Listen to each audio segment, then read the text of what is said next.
shot not put away. He doesn't miss too many.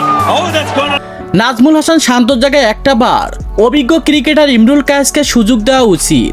হঠাৎ লাইভে এসে সবাইকে অবাক করে কি বললেন বাংলাদেশের hard hitter batsman Tamim Iqbal, আর যেটা কিনা একেবারে সামাজিক যোগাযোগ মাধ্যমে একেবারে ভাইরাল। হ্যাঁ দর্শক, বিস্তারিত জানুন পুরো ভিডিও জুড়ে। দেখা গিয়েছে নাজমুল হাসান শান্তকে যতদিন থেকে ক্যাপ্টেন্সির দায়িত্ব দেওয়া হয়েছে, এমনকি ওপেনিং পজিশনে নামানো হয়েছে, কোনো ম্যাচ হতে যেন ক্যাপ্টেন্সির দায়িত্ব পালন করতে পারেনি, এমনকি ওপেনিং পজিশনে নেমে যেন বাংলাদেশকে ভালো কিছু উপহার দিতে পারেনি এই নাজমুল হাসান শান্তর মতো বাজে অধিনায়ক।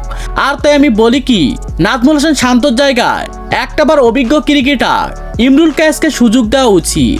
যদি ইমরুল কায়েস ভালো ব্যাটিং পারফরমেন্স করতে পারে তাহলে তাকে বাংলাদেশ টিমে নেন, আর যদি ইমরুল কায়েস ব্যাটিং পারফরমেন্স তেমন সুবিধা করতে না পারে তাহলে যেন তাকেও বাংলাদেশ টিমে রাখার দরকার নেই।